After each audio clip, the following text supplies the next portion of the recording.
ताजमहल। ये नाम सुनते ही जहन में एक ही तस्वीर आती है, संगमरमर से बनी मोहब्बत की एक बेमिसाल निशानी।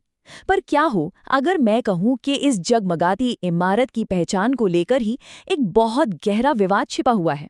जी हाँ, आज हम इसी मशहूर स्मारक से जुड़े एक ऐसे सवाल को खंगालेंगे जो दशकों से इतिहास की किताबों से लेकर अदालतों तक में गूंजता रहा है।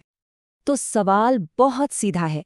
क्या ताजमहल वाकई शाहजहां और मुमताज की मोहब्बत का प्रतीक है, या फिर इसकी दीवारों के पीछे एक पूरी तरह से अलग कहानी दफन है जिसे हमसे छिपाया गया है? ये एक ऐसा सवाल है जिसने कई लोगों को सोचने पर मजबूर कर दिया है। देखिए, इस पूरे विवाद के केंद्र में ताज की दो बिल्कुल अलग-अलग कहानियां हैं। एक वो जिसे हम सबने सुना है, पढ़ा है, और दूसरी एक ऐसी थियरी जो कहती है कि जो हम जानते हैं वो पूरा सच नहीं है। चलिए, इन दोनों ही दावों को जरा करीब से देखते हैं। तो एक तरफ है आधिकारिक कहानी, शाहजहां और मुमताज की अमर प्रेम कथा, और दूसरी तरफ है एक वैकल्पिक सिद्धांत कि ये एक प्राचीन शिव मंदिर था जिसका नाम तेजो महालय था। ये दो विचार एक दूसरे से बिल्कुल जुदा हैं और इसी वजह से ये बहस इतनी गहरी है। चलिए, सबसे पहले उस कहानी की बात करते हैं जो दुनिया भर में मशहूर है, वो आधिकारिक ब्यौरा जिसे ज्यादातर ऐतिहासिक सबूतों का भी समर्थन हासिल है। तो ऑफिशियल रिकॉर्ड्स के हिसाब से कहानी 1631 में शुरू होती है, जब महारानी मुमताज महल का निधन हो जाता है। उनकी याद में शाहजहां ने एक ऐसा मकबरा बनाने का फैसला किया जो दुनिया में बेमिसाल हो। 1632 में इसका काम शुरू हुआ और करीब 16 साल की कड़ी मेहनत के बाद ये शानदार इमारत बनकर तैयार हुई। और जरा सोचिए, इसका स्केल कितना बड़ा था। 20,000 से ज्यादा कारीगर लगे, जो सिर्फ भारत से ही नहीं बल्कि फारस और सेंट्रल एशिया से भी आए थे। दुनिया भर से कीमती पत्थर मंगवाए गए। दिलचस्प बात यह है कि इसका जो असली नाम था वो ताजमहल नहीं बल्कि रोज़ाए मुनव्वरा था, जिसका मतलब होता है रोशनी से जगमगाता मकबरा। इस इमारत का जादू ऐसा था कि बनने के सैकड़ों साल बाद भी लोग इसे देखकर हैरान रह जाते थे। 1836 में एक ब्रिटिश अफसर की पत्नी ने इसे देखकर कहा था कि अगर मेरी याद में कोई ऐसा मकबरा बनाए तो मैं उसके लिए कल ही मरने को तैयार हूं। यह बात बताती है कि ताज की खूबसूरती हमेशा से लोगों पर गहरा असर डालती आई है। तो ये तो हुई एक कहानी। अब सिक्के का दूसरा पहलू देखते हैं, वो वैकल्पिक सिद्धांत जो कहता है कि ताजमहल का जो सच हम जानते हैं वो अधूरा है। ये सिद्धांत एक शख्स और उनकी एक किताब से शुरू हुआ था। इस वैकल्पिक कहानी के केंद्र में एक नाम है, P.N. ओक। वो एक पूर्व पत्रकार थे जिन्होंने बाद में इतिहास पर लिखना शुरू किया। 1965 में उनकी एक किताब आई, ताजमहल द ट्रू स्टोरी, और इसी किताब ने इस पूरी बहस को जन्म दिया जिसकी गूंज आज तक सुनाई देती है। तो P.N. ओक के मुख्य दावे क्या थे? उनका कहना था कि ताजमहल नाम असल में संस्कृत के तेजो महालय से बना है। उन्होंने इमारत के कमल और कलश जैसे डिजाइन्स को हिंदू वास्तुकला का सबूत बताया, और उनका सबसे सनसनीखेज दावा ये था कि ताज के नीचे जो बंद तहखाने हैं उनमें हिंदू मूर्तियां और एक शिवलिंग छिपा हुआ है। ठीक है, तो अब हमारे सामने दो बिल्कुल अलग-अलग कहानियां हैं, पर आखिर सबूत क्या कहते हैं? वास्तुकला, ऐतिहासिक दस्तावेज और पुरातात्विक सर्वेक्षण इस बारे में हमें क्या बताते हैं? चलिए अब सबूतों की ही पड़ताल करते हैं। पहले बात करते हैं आर्किटेक्चर की।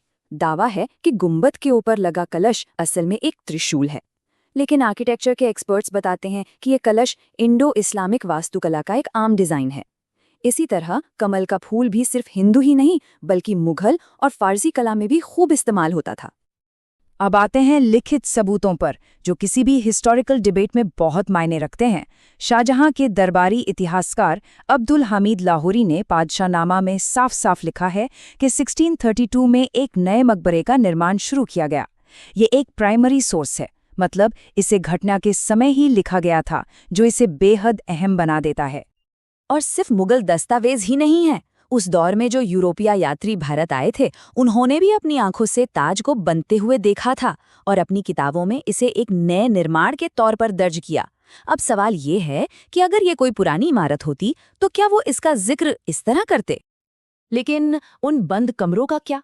वो 22 दरवाजे जिनके पीछे कहते हैं कि असली राज छिपा है, आखिर उन दरवाजों के पीछे है क्या? तो जब उन कमरों को खोला गया और जांच की गई तो आखिरकार उनके अंदर क्या मिला? जवाब है 0। भारतीय पुरातत्व सर्वेक्षण यानी ASI ने कई बार इनकी जांच की है और उन्हें मंदिर का कोई भी अवशेष या किसी भी पुराने ढांचे का कोई सबूत नहीं मिला। तो फिर सवाल उठता है कि ये कमरे हैं ही क्यों? ASI के मुताबिक ये कमरे असल में इमारत की नींव का हिस्सा हैं, जिन्हें इसे यमुना नदी की नमी से बचाने के लिए बनाया गया था। और ये कोई अनोखी बात नहीं है। हुमायूं की मकबरे जैसी दूसरी मुगल इमारतों में भी ऐसे ही तहखाने मिलते हैं। 2022 में ASI ने तो इनकी तस्वीरें भी जारी की, जिनसे साफ है कि ये सिर्फ खाली गलियारे हैं। हमने सबूतों की बात तो कर ली, पर हमारे देश की अदालतों और बड़े बड़े इतिहासकारों का इस पूरे मामले पर क्या कहना है, आइए अब ये भी जान लेते हैं। कानूनी और अकादमिक रिकॉर्ड्स तस्वीर को और भी साफ करते हैं। साल 2000 में भारत के सुप्रीम कोर्ट ने इस थ्योरी पर आधारित याचिका को खारिज कर दिया था। फिर 2017 में ASI ने कोर्ट में हलफनामा देकर ये पुष्टि की कि ताजमहल एक मकबरा ही है।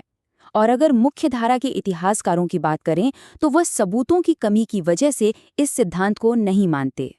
और यहाँ एक और बात जानना जरूरी है जो इस पूरे मामले को एक नया संदर्भ देती है। PN ओक ने सिर्फ ताजमहल पर ही ऐसे दावे नहीं किए थे। उन्होंने वेटिकन सिटी, मक्का के काबा और यहाँ तक कि लंदन के वेस्टमिंस्टर एबे के भी हिंदू मूल के होने का सिद्धांत दिया था। ये पैटर्न उनके नजरिए को समझने में मदद करता है। तो आखिर में ये सब जानने के बाद असली सवाल शायद ये नहीं है कि ताजमहल क्या था या क्या नहीं था। सबूत एक तरफ इशारा करते हैं, लेकिन असली सवाल ये है कि आखिर कुछ कहानियां इतनी शक्तिशाली क्यों हो जाती हैं कि वो स्थापित इतिहास को भी चुनौती देने लगती हैं। ये हमें याद दिलाता है कि इतिहास सिर्फ तथ्यों का खेल नहीं है, बल्कि ये इस पर भी निर्भर करता है कि कौन, किसकी और कैसी कहानी